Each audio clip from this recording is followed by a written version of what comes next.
வணக்கம்.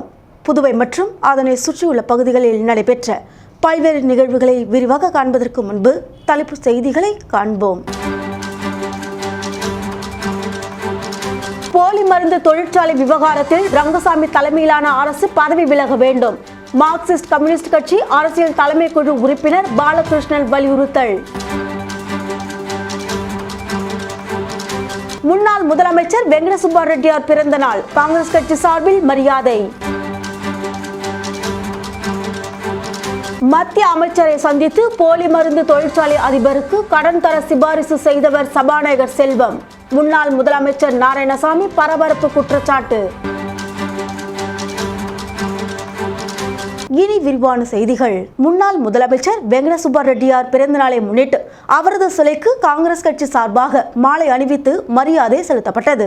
முன்னாள் முதலமைச்சர் வெங்கட சுப்பா ரெட்டியாரின் பிறந்தநாள் விழா காங்கிரஸ் கட்சி அலுவலகத்தில் மாநில தலைவரும் பாராளுமன்ற உறுப்பினருமான வைத்தியலிங்கம் தலைமையில் கொண்டாடப்பட்டது. இதில் அலங்கரித்து வைக்கப்பட்டிருந்த வெங்கட சுப்பா ரெட்டியாரின் உருவப்படத்திற்கு முன்னாள் முதலமைச்சர் நாராயணசாமி, காங்கிரஸ் சட்டமன்ற கட்சி தலைவர் வைத்தியநாதன், முன்னாள் அமைச்சர்கள் கந்தசாமி, ஷாஜகான், முன்னாள் அரசு கொறடா அனந்தராமன், முன்னாள் துணை சபாநாயகர் பாலன், முன்னாள் சட்டமன்ற உறுப்பினர் கார்த்திகேயன், காங்கிரஸ் கட்சியின் மாநில நிர்வாகிகள் பலர் கலந்து கொண்டு மாலை அணிவித்து மரியாதை செய்தனர்.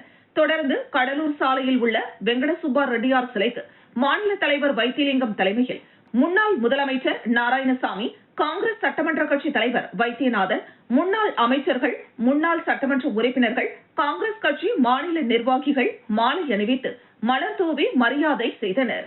விவசாய குடும்பத்திலிருந்து புதுச்சேரி மாநிலத்தில் சுதந்திர போராட்டத்திலே மற்ற தலைவர்களோடு மறைந்த தலைவர் முத்துக்குமரன் ரெட்டியார், மரியாதைக்குரிய அன்சார் துரைசாமி அவர்கள், மரியாதைக்குரிய சுப்பையா அவர்கள் போன்ற தலைவர்களோடு இணைந்து புதுச்சேரி சுதந்திரத்துக்காக பாடுபட்ட தலைவர் மரியாதைக்குரிய வெங்கட சுப்பா ரெட்டியார் அவர்கள் புரட்சி 7ஆம் தேதியிலே புதுச்சேரி மாநிலம் இருக்கும் பொழுது திரு கேவல் சிங் அவர்கள் புதுச்சேரியினுடைய துணைநிலை ஆளுநரின் பொறுப்பை ஏற்று பண்டித நேரு அவர்களுடைய விருப்பப்படியும் சர்தார் பட்டேலுடைய விருப்பப்படியும் புதுச்சேரி யூனியன் பிரதேசம் இந்தியாவோடு இணைய வேண்டும் என்று அவர் முடிவெடுத்த காலத்தில் பிரெஞ்சு அரசாங்கத்தோடு பேசும் பொழுது அப்பொழுது பிரெஞ்சு அரசானது அதற்கு முழுமையான ஒத்துழைப்பு தராத காரணத்தால் ஒரு வாக்கெடுப்பு வைக்க வேண்டும் என்று முடிவு செய்து அந்த வாக்கெடுப்பிலே பெரும்பான்மையான இந்த தேர்ந்தெடுக்கப்பட்ட உறுப்பினர்கள் மற்ற தலைவர்கள் எல்லாம் புதுச்சேரியில் குண்டும் குழியுமாக உள்ள சாலைகளை சீரமைக்க வலியுறுத்தி அனைத்திந்திய இளைஞர் பெருமன்றத்தினர் கையில் கட்டோடு நூதன போராட்டத்தில் ஈடுபட்டனர். புதுச்சேரி பிரதான சாலைகள், தெருக்களில் உள்ள சாலைகள் குண்டும் குழியுமாக காட்சியளிக்கிறது. இதனால் இருசக்கர வாகன ஓட்டிகள் கடும் சிரமத்திற்கு உள்ளாகி வருகின்றனர். இந்த நிலையில் சாலைகளை சீரமைக்க வலியுறுத்தி அனைத்திந்திய இளைஞர்கள் பெருமன்றத்தினர் சார்பாக புதுச்சேரி பொதுப்பணித்துறை தலைமை அலுவலகம் முன்பாக நூதன முறையில் ஆர்ப்பாட்டத்தில் ஈடுபட்டனர். 50க்கும் மேற்பட்ட இளைஞர்கள் கூடி கை மற்றும் தலையில் கட்டோடும் குண்டும் குழியுமாக உள்ள சாலைகளில் வாகன ஓட்டிகள் பயணிப்பதால் விபத்துகளை சந்திப்பதாக கூறி நூதன முறையில் ஆர்ப்பாட்டத்தில் ஈடுபட்டனர். ஆளும் என்ஆர் காங்கிரஸ் பாஜக அரசு சரியில்லாத சாலைகளை சீரமைக்க வேண்டுமென ஆர்ப்பாட்டத்தில் கலந்து கொண்டவர்கள் சிறிது தூரம் பேரணியாக வந்து கோஷங்கள் எழுப்பினர். சாலைகளை துரிதமாக சீரமைக்காவிட்டால் சமூக இயக்கங்கள், அரசியல் கட்சிகளை ஒன்றிணைத்து மாபெரும் போராட்டத்தை முன்னெடுக்க உள்ளதாக தெரிவித்தனர்.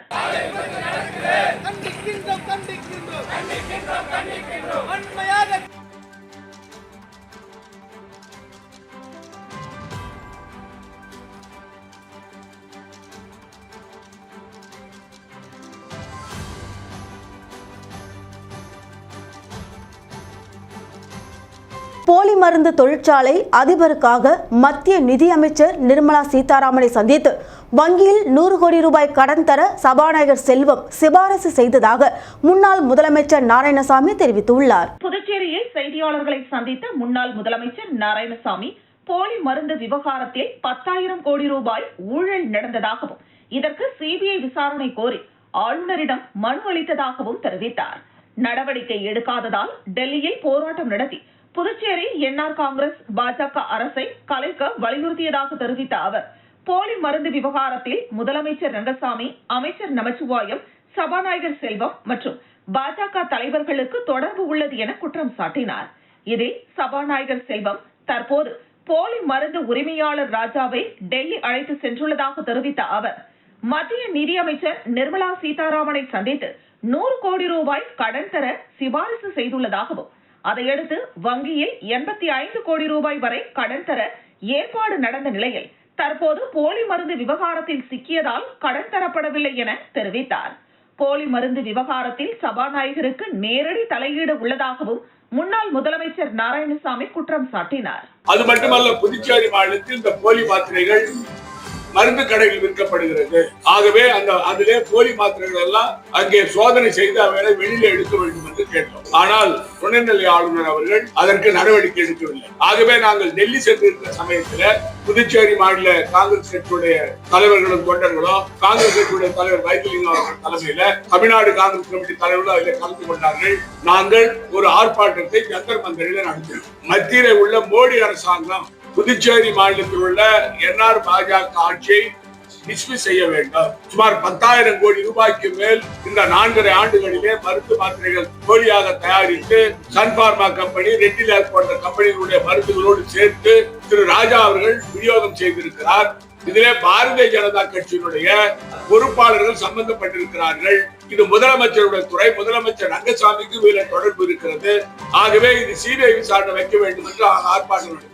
அதாவது தொழில்துறை அமைச்சர் திரு நமச்சிவாயம் அவர்கள், அவருக்கு இதுல தொடர்பு. இதுல முக்கியமான பங்கு மரியாதைக்குரிய சபாநாயகர் செல்வம் அவர்களுக்கு. திரு செல்வம் அவர்கள் இந்த ராஜா அவர்களை டெல்லிக்கு அழைத்து சென்று மத்திய நிதி அமைச்சர் மரியாதைக்குரிய நிர்மலா சீதாராமன் அவர்களிடம் அவருக்கு 100 கோடி ரூபாய் வங்கிகளில் இருந்து கடன் கொடுக்க வேண்டும் என்று சிபாரிசு செய்திருக்கிறார்.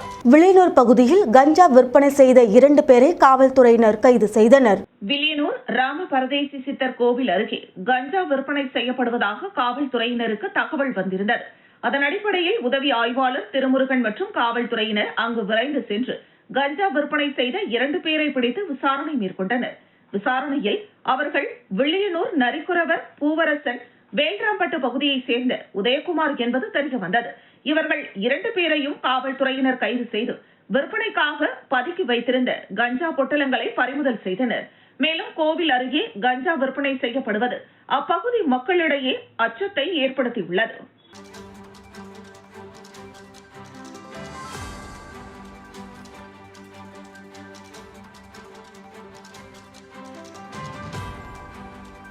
லாஸ்பேட்டை மெயின் ரோடு கால்வாய் அமைக்கும் பணியினை காங்கிரஸ் சட்டமன்ற கட்சி தலைவர் வைத்தியநாதன் நேரில் ஆய்வு மேற்கொண்டார்.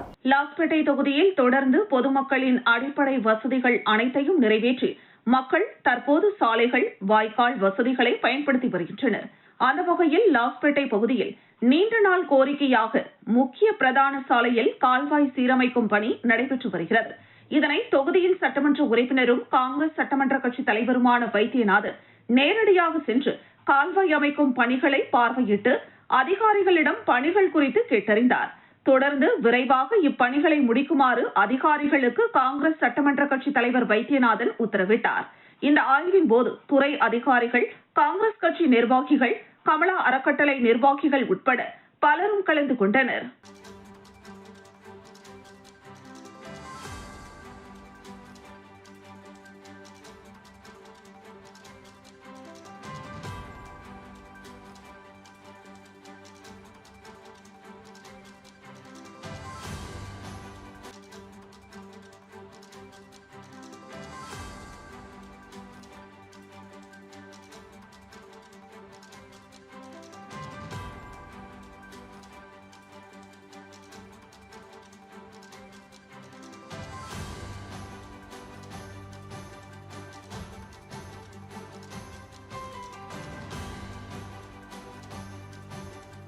அரியாங்குப்பத்தில் உள்ள செடிலாடும் செங்கழிநீர் மாரியம்மன் கோவில் திருப்பணிக்காக அதிமுக மாநில பொருளாளர் ரவி பாண்டுரங்கன் தனது சொந்த செலவில் 1 லட்சம் ரூபாய் ரொக்கமாக கோவில் திருப்பணிக்குழு நிர்வாகிகள் முன்னிலையில் வழங்கினார். புதுச்சேரி மாநிலம் அரியாங்குப்பம் சட்டமன்ற தொகுதிக்குட்பட்ட பகுதியில் உள்ள பிரசித்தி பெற்ற அருள்மிகு ஸ்ரீ செடிலாடும் செங்கழுநீர் மாரியம்மன் கோவில் உள்ளது. தற்போது கோவில் திருப்பணி வேலைகள் நடந்து வருகின்றன.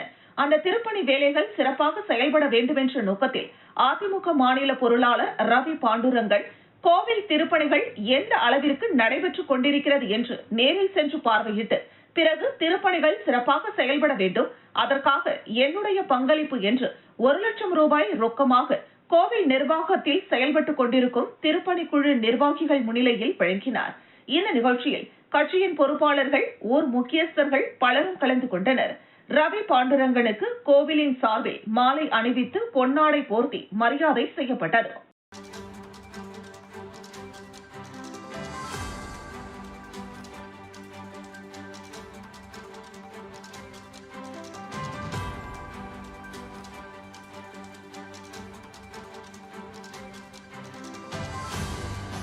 போலி மருந்து தொழிற்சாலையில் அதிகப்படியான ஊழல் நடைபெற்றுள்ளதாகவும் ரங்கசாமி தலைமையிலான அரசு பதவி விலக வேண்டும் என மார்க்சிஸ்ட் கம்யூனிஸ்ட் கட்சியின் அரசியல் தலைமைக்குழு உறுப்பினர் கே பாலகிருஷ்ணன் வலியுறுத்தியுள்ளார்.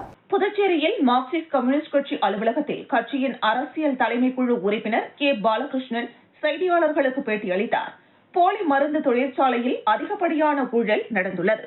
இதற்கு முதலமைச்சர் ரங்கசாமி தான் முழு பொறுப்பேற்று சிபிஐ விசாரணைக்கு உத்தரவிட வேண்டும்.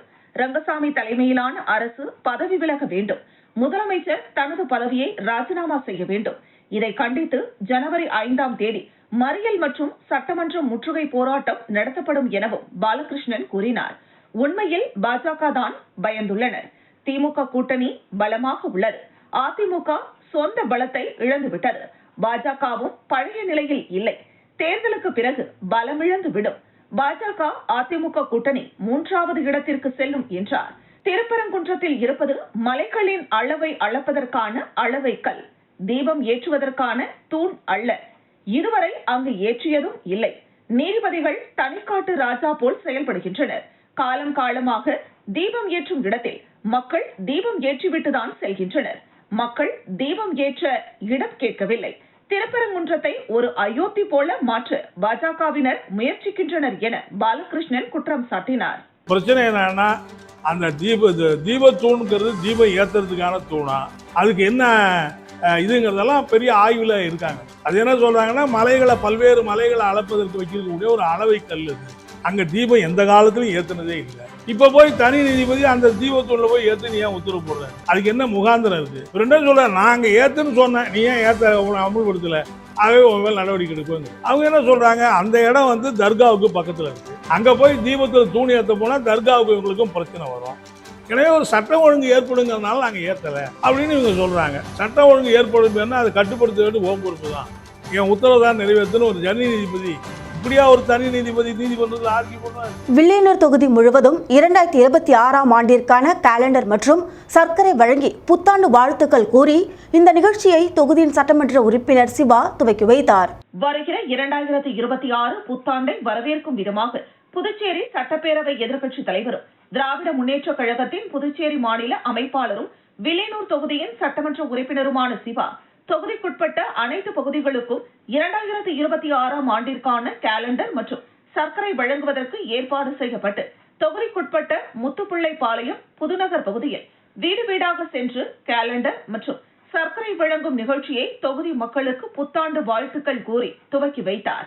இந்த நிகழ்ச்சியின் போது வில்லியனூர் திமுக நிர்வாகிகள் ஏராளமானோர் கலந்து கொண்டனர். அதனைத் தொடர்ந்து வில்லியனூர் தொகுதிக்குட்பட்ட SS நகர் கிராமத்தில் எழுந்தருளியுள்ள ஸ்ரீ தேவி முத்துமாரியம்மன் ஆலய திருப்பணிக்காக தொகுதியின் சட்டமன்ற உறுப்பினரும் எதிர்க்கட்சி தலைவருமான சிவா அவரது சொந்த நிதியிலிருந்து 50,000 ரூபாயை ஆலய நிர்வாகிகளிடம் வழங்கினார். இந்த நிகழ்ச்சியின் போது வில்லியனூர் திமுக நிர்வாகிகள், அப்பகுதியை சார்ந்த ஊர் முக்கிய பிரமுகர்கள், பொதுமக்கள் என ஏராளமானோர் உடனிருந்தனர்.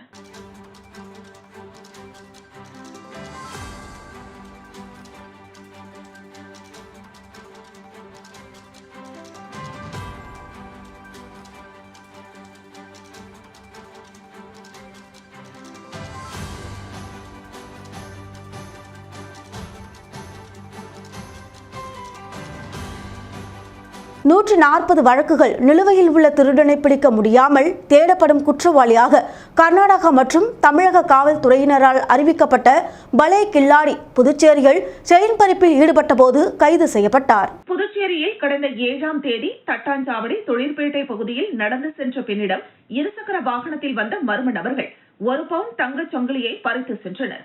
அதனைத் தொடர்ந்து கடந்த 8ஆம் தேதி கதிர்காமம் பகுதியிலும் நடந்து சென்ற பெண்ணிடம் 5.5 பவுன் தாலி செயினை பறித்து சென்ற மர்ம நபர்கள் மீது கோரிமேடு காவல்துறையினர் வழக்கு பதிவு செய்து அங்கு பொருத்தப்பட்டிருந்த சிசிடிவி காட்சியினை ஆய்வு செய்தனர். அந்த காட்சியில் இருசக்கர வாகனத்தில் பதிவு எண் தெரிய வந்தது. அதனை ஆதாரமாக கொண்டு விசாரணையில் ஈடுபட்ட காவல்துறையினர் பெங்களூருவை சேர்ந்த பிரபல திருடன் காளு என்கிற இப்ராஹிம் பாஷா மற்றும் திருவண்ணாமலையை சேர்ந்த அரசு என்கிற வல்லரசு என தெரிய வந்தது. இதையடுத்து இருவரையும் கைது செய்த காவல்துறையினர் அவர்களிடமிருந்து 10 லட்சம் ரூபாய் மதிப்பிலான 10 பவுன் தங்க நகைகளை பறிமுதல் செய்தனர். தொடர்ந்து இருவரிடமும் காவல்துறையினர் விசாரணை மேற்கொண்டதில் பெங்களூருவை சேர்ந்த திருடன் கால் என்கிற இப்ராஹிம் பாஷா மீது தமிழ்நாடு, கர்நாடகா உள்ளிட்ட பல்வேறு மாநிலங்களில் 140ற்கும் மேற்பட்ட வழக்குகள் நிலுவையில் உள்ளது என்றும் சமீபத்தில் இவர் தமிழ்நாடு மற்றும் கர்நாடக அரசால் தேடப்படும் குற்றவாளியாக அறிவிக்கப்பட்டவர் என்றும் தெரிய வந்தது. இதனையடுத்து இருவரையும் நீதிமன்றத்தில் ஆஜர்படுத்திய காவல்துறையினர் காலாப்பட்டு மத்திய சிறையில் அடைத்தனர்.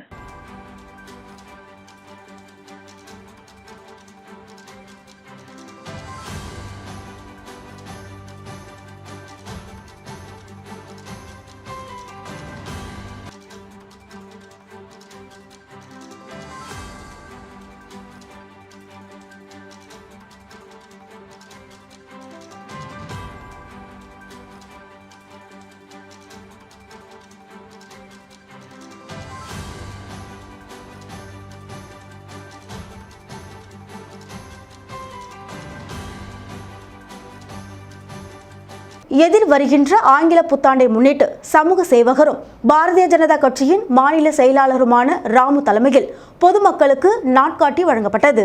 புதுச்சேரி மாநிலத்தில் சட்டமன்ற உறுப்பினர்கள், சமூக ஆர்வலர்கள் என்று பல்வேறு அரசியல் கட்சியினர்கள், தொண்டு நிறுவனங்கள் உள்ளிட்ட நபர்கள் பொதுமக்களுக்கு தினசரி நாட்காட்டி வழங்கி வருகின்றனர்.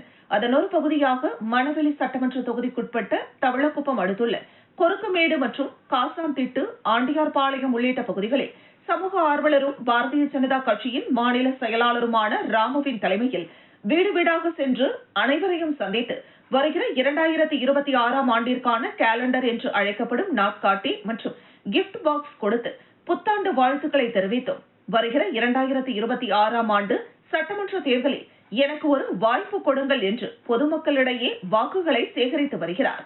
இந்த நிகழ்ச்சியில் அவரது ஆதரவாளர்கள் பலர் உடனிருந்தனர்.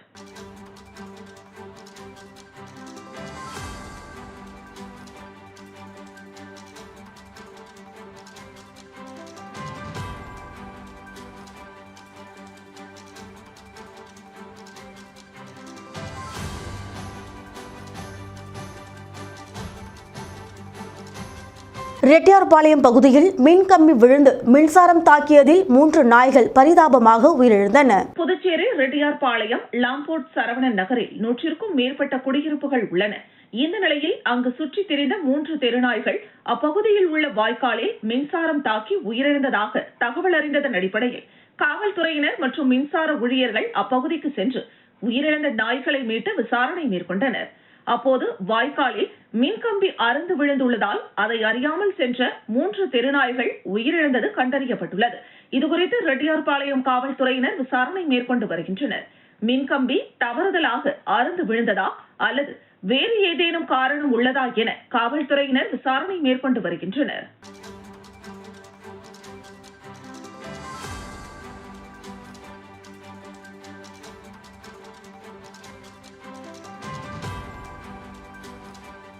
மார்கழி மாதம் துவங்கியுள்ள நிலையில் புதுச்சேரியில் கலர் கோலமாவு விற்பனை படு ஜோராக நடைபெறுகிறது. மார்கழி மாதத்தில் அதிகாலையில் வீட்டு வாசல்களில் வண்ண கோலமிடுவது வழக்கம்.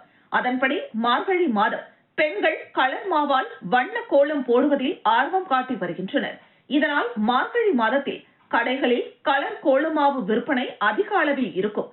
அதன்படி இந்த ஆண்டும் மார்கழி மாதம் தொடங்கியுள்ள நிலையில் புதுச்சேரி கதிர்காமம் சாலை, நேரு வீதி மார்க்கெட், நெல்லித்தோப்பு மார்க்கெட், சாரம், கதிர்காமம், பெரிய மார்க்கெட், லாஸ்பேட்டை உள்ளிட்ட பல்வேறு பகுதிகளில் கலர் கோலமாவுகளின் விற்பனை அமோகமாக நடைபெற்று வருகிறது. ஒரு படி கலர் கோலமாவு 10 ரூபாய்க்கு விற்பனை செய்யப்படுகிறது. அது மட்டுமின்றி அதிக அளவில் கலர் கோலமாவு வாங்குபவர்களுக்கு விலை குறைத்தும் விற்பனை செய்யப்படுவதால் பொதுமக்கள் ஆர்வத்தோடு வாங்கி செல்கின்றனர். இதுகுறித்து கலர் கோலமாவு விற்பனை செய்யும் வியாபாரி மலர்கொடி கூறுகையில், கடந்த ஆண்டு கோலமாவு விற்பனையானது சிறப்பாக இருந்தது. தற்போது தொடர்ந்து மழை பெய்ததால் எங்களால் கோலமாவு உற்பத்தி செய்ய முடியாமல் மழையில் நனைந்து கிலோ கணக்கில் கோலமாவு வீணாகிவிட்டது. மேலும் தற்பொழுது விற்பனையானது குறைவாகவே உள்ளது என்றும் கூறினார். வியாபாரமும் இல்ல, மழை கொஞ்சம் கெட்டுச்சுங்க வியாபாரத்தை எல்லாத்தையும். மற்றபடி கொஞ்சம் எல்லாம் நல்லா ஓடிட்டு இருந்துச்சு. நாங்க எல்லா கலருமே படி 10 ரூபா தான் போடுறோம். கம்மியான விலையில கலர் கோலமா விற்பனை பண்றோம். 40 கலருங்க இருக்குது. ஹோல்சேல் ரேட்லயே தரோம். கம்மியான விலை, நல்லா இருக்கும் கலர். மார்கழி முன்னிட்டு நாங்க இந்த வியாபாரத்தை தொடங்கி இருக்கிறோம். திண்டிவனம் வட்டாட்சியர் அலுவலகம் திறக்கப்பட்டு ஓராண்டிற்குள் மின்தூக்கி பழுது உள்ளிட்ட குறைபாடுகள் உள்ள நிலையில் மாவட்ட நிர்வாகம் உரிய நடவடிக்கை எடுக்க வேண்டும் என பொதுமக்கள் கோரிக்கை விடுத்துள்ளனர். விழுப்புரம் மாவட்டம் திண்டிவனம் வட்டாட்சியர் அலுவலகம் திறக்கப்பட்டு ஓராண்டு கூட ஆகவில்லை. அதற்குள் மின் தூக்கி பழுதாகி உள்ளது. கழிவறை துர்நாற்றம் வீசுவதால் மூடப்பட்டுள்ளது. மேலும் ஜெனரேட்டர் மழைக்காலங்களில் நனைந்து வீணாகி வருகிறது. மேலும் வயதானவர்கள் பொதுமக்கள் மனு கொடுக்க வரும்போது மிகுந்த சிரமத்திற்கு உள்ளாகும் நிலையில் உள்ளதாக பொதுமக்கள் கருத்து கூறுகின்றனர். இதற்கு மாவட்ட நிர்வாகம் நடவடிக்கை எடுக்க பொதுமக்கள் சார்பாக கோரிக்கை வைக்கப்பட்டுள்ளது.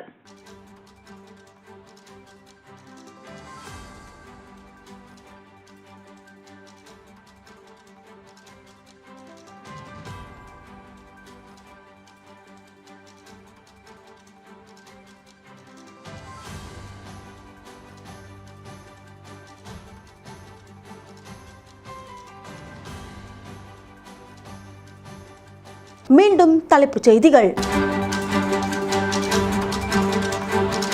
போலி மருந்து தொழிற்சாலை விவகாரத்தில் ரங்கசாமி தலைமையிலான அரசு பதவி விலக வேண்டும். மார்க்சிஸ்ட் கம்யூனிஸ்ட் கட்சி அரசியல் தலைமை குழு உறுப்பினர் பாலகிருஷ்ணன் வலியுறுத்தல்.